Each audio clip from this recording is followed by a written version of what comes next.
go out and give a class a try, because it really, for many people, I've found that I've worked with, has changed things within themselves, which then in turn impacts their lives. Like, I don't want to say Bellydance changes your life, but it changed mine. Like, it literally turned mine on a dime.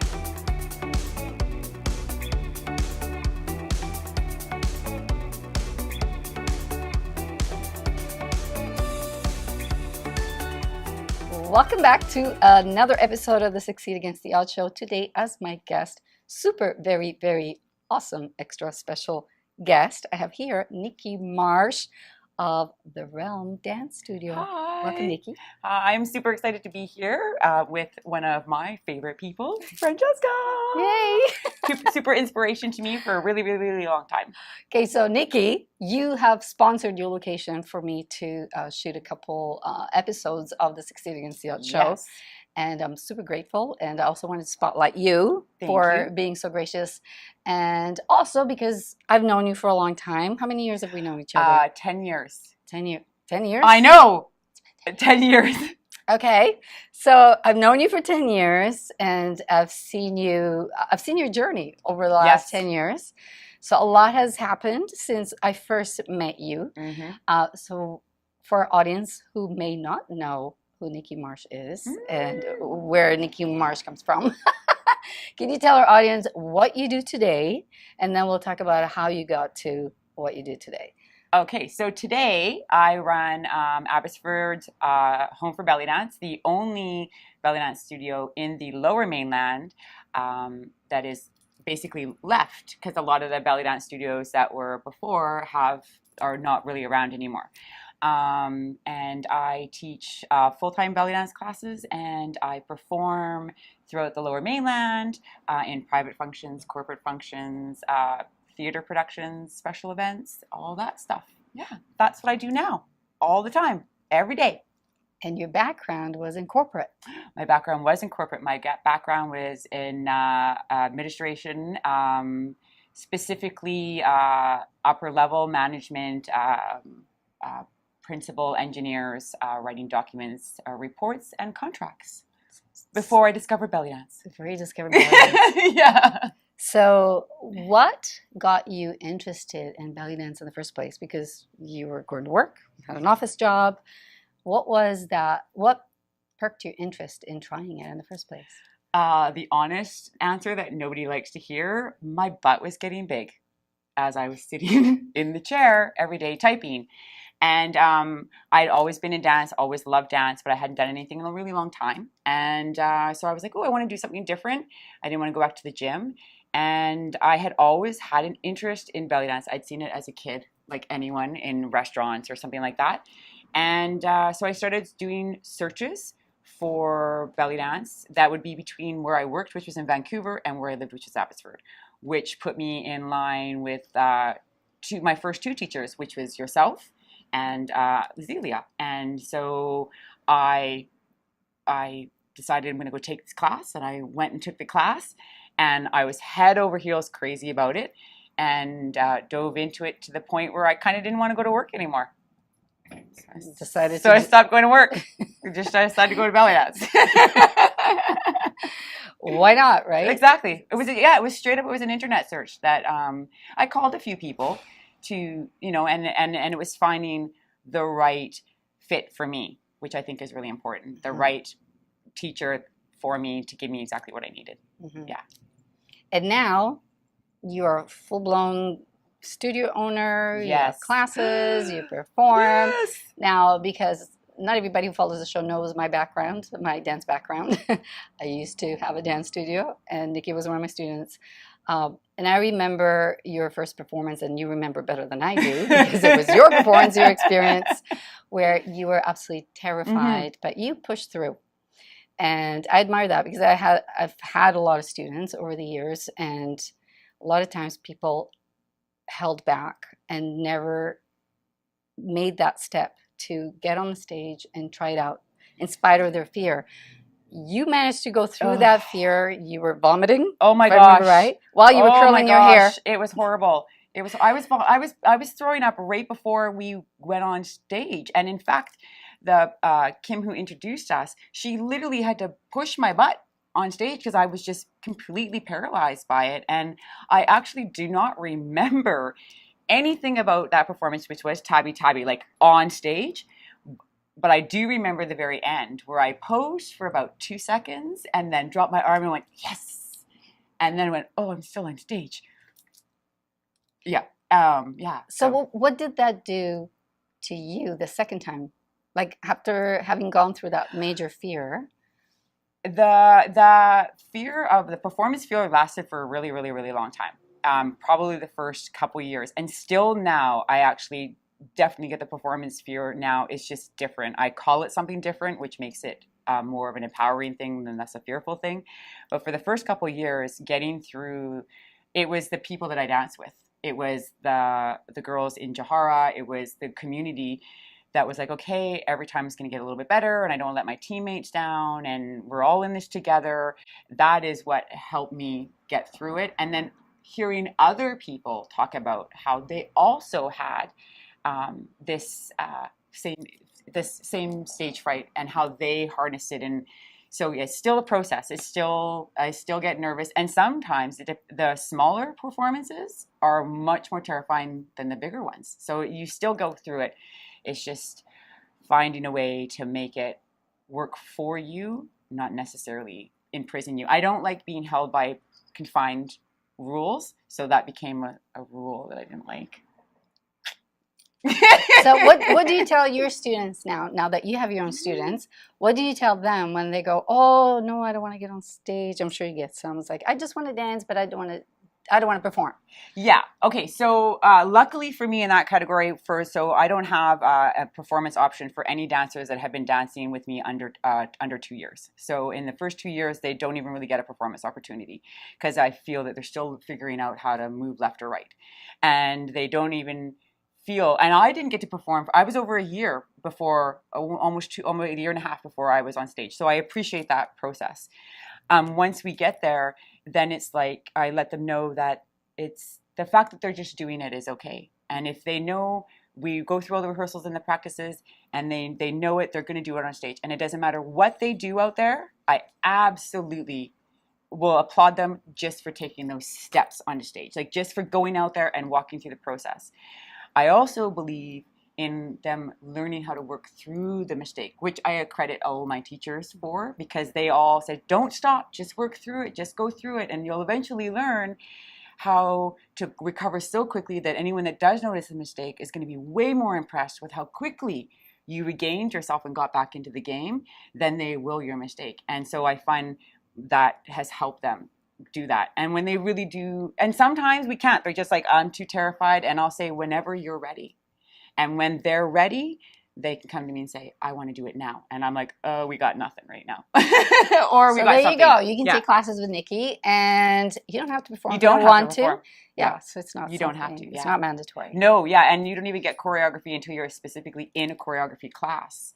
In my classes, it's all about the technique and the combinations and getting and skill building exercises to get your brain firing as your own artist versus a pre-choreographed artist. I'm going to go to another challenge we've had. Lots of stories. I remember you had the hardest time with Veil when we were working with Veil. I remember you had a very challenging time with it, and you said, like, this is not for me. I am not doing Veil. And now you have made Veil like an extension of you to the point which is absolutely mesmerizing. So, kudos to you. Thank you so much. You've embraced it. So can you share with me and with the audience, what was the turning point? What made you go back to the Veil and say, I'm going to win this? Yeah, that's a tough one because I really did hate Veil, and I remember throwing it in your class and having stomping temper tantrums on it, and you literally just saying to me, whatever, you go do what you want to do. I can't even, you're right. And I'm like, fine. And I don't like that. I don't like to give up. And for a while, there was still no interest in Veil. And then the funny thing is I went to 2 different workshops. One was with a lady from Bellydance Superstars.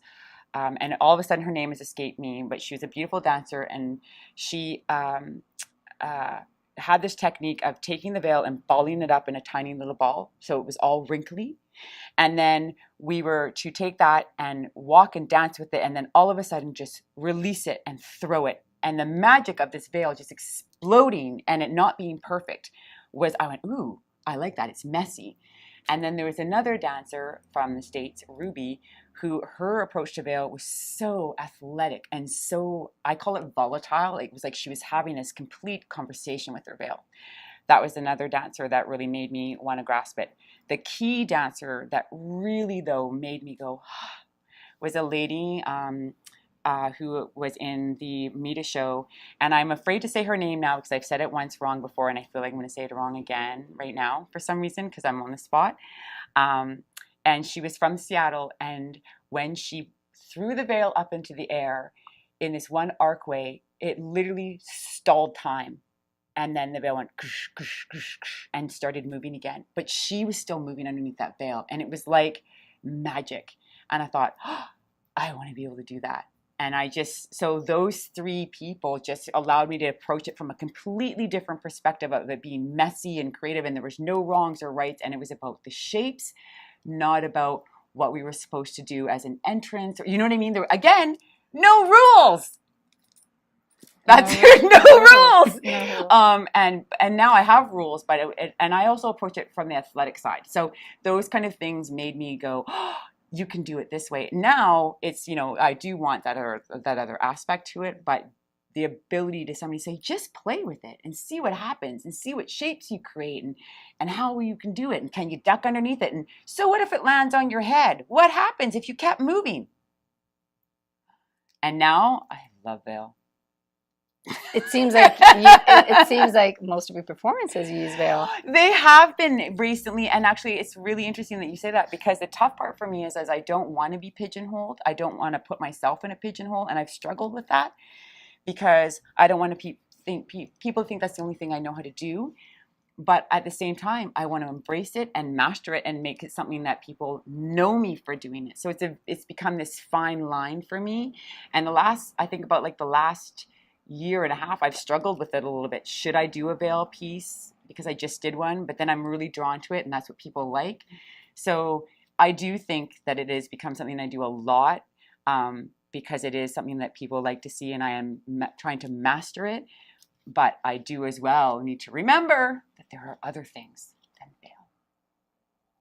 There are. From hating it to loving it. Hating it to loving it, to being obsessed with it. I know, right? I know, yeah. And big veil. I like really big veil too. The big 4-yard veil. Bigger the better. Well, you do. You work it beautifully. Thank you. So thank you. If you want to learn veil, this is the girl to learn it from. I would say that, yes. I'm an amazing teacher at veil. I'm really fun. Come learn veil with me. And other things as well. Yes, other things as well. Yeah. Yeah. So what's in the future? Do you have any plans for the future for Nicci? For me personally, I have dreams and ambitions for the future. I would love to do more traveling workshops and teaching away from the studio. I love the studio and I love teaching here, but I also love getting a chance to share it with people that I wouldn't necessarily get a chance to. International obviously would be amazing, but everything in stride and time, right? I'd love to be able to just locally here in BC and Canada share my specialty of veil and beyond with people.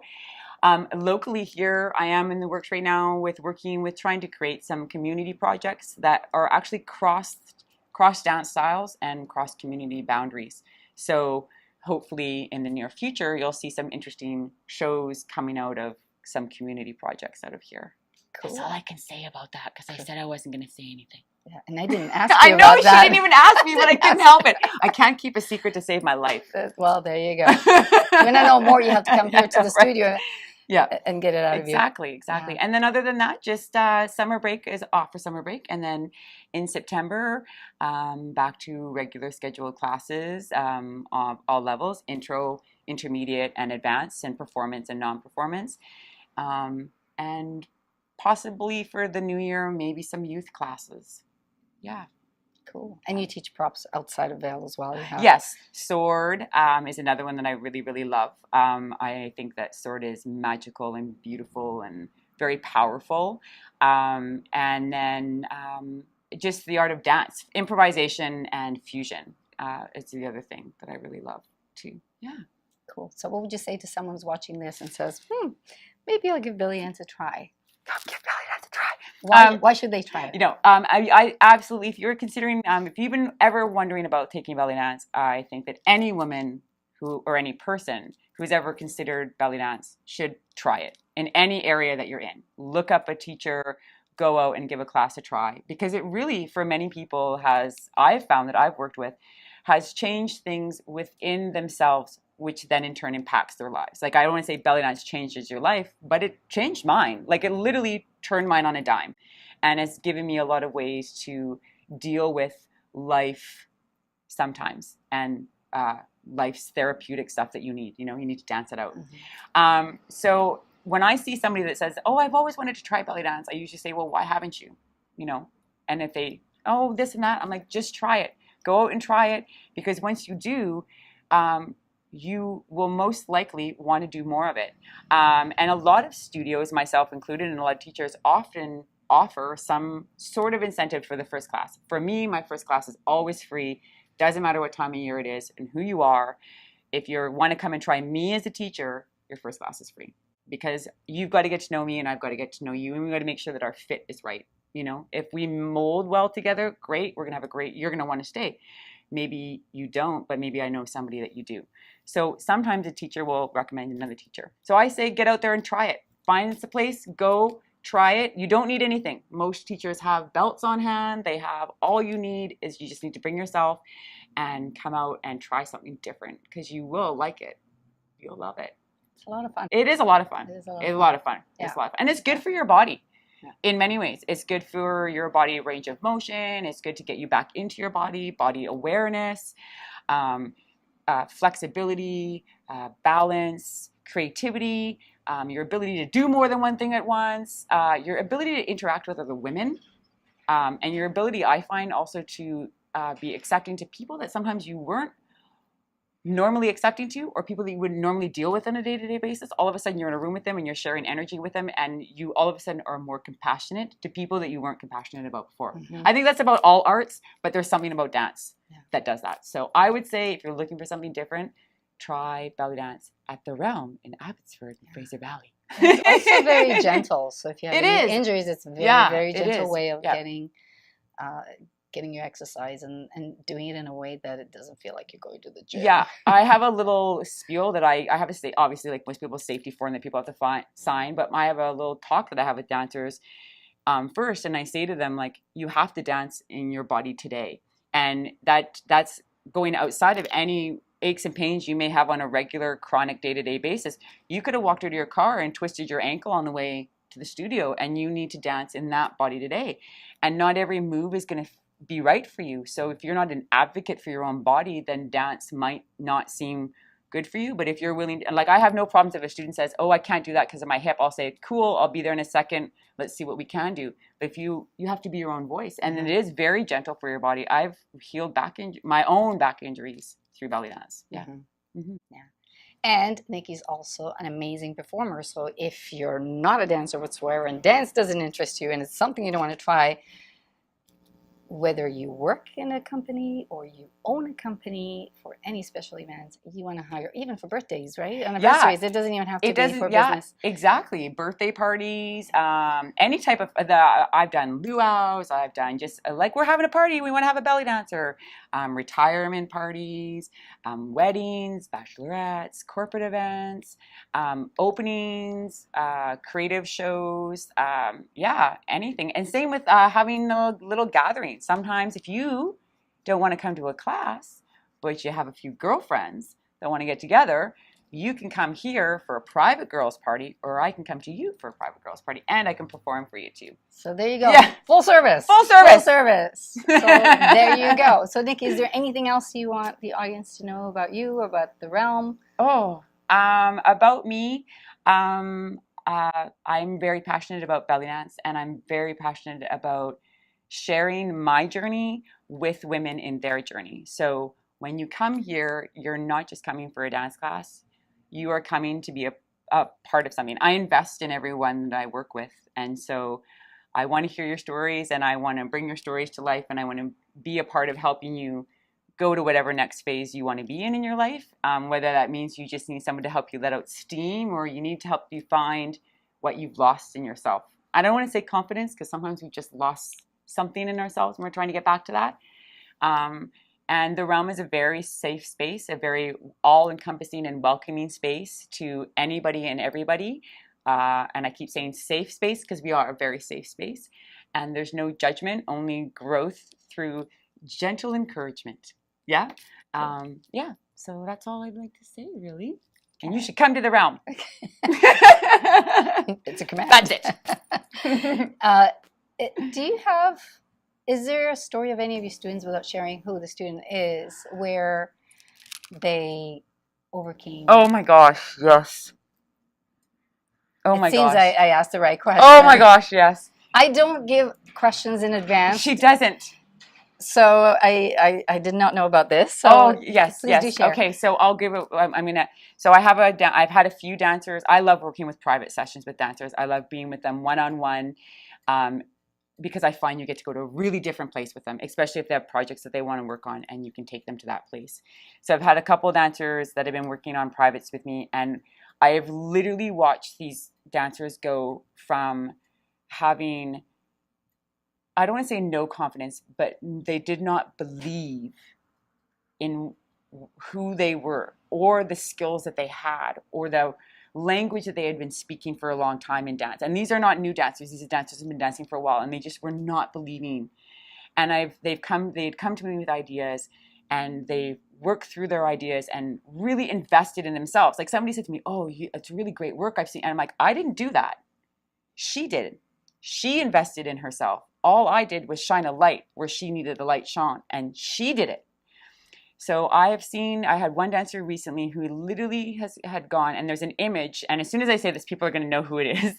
There's an image from one of my recent shows, and the image of her literally made me go, this is the image that embodies everything, because she was in Tarab, in that moment where she was connected with the music and the audience, and nothing else mattered, and it was literally the moment that pulled everybody into her, and she 100% like radiated back that moment. So for me, that is one of those moments where I'm like, I literally watched this woman step into who she envisioned herself to be, and who she now is, and now she's going forward with full on force. So that was an amazing moment for me. Watching her realize it. And then I had another dancer, and this is a short one. When she first started, she had a movement that she deemed a trick. This is related to veil. She said, "This is a trick. I want to learn this trick." And she learned this trick, fabulous trick. Fast forward a few months, and we're working on her choreography, and she's doing something. I said, "Okay, well, what do you want to do here to transition?" And she goes to do this transition, which used to be a trick. And as she's doing it, she says, "Oh no, that's just a transition now."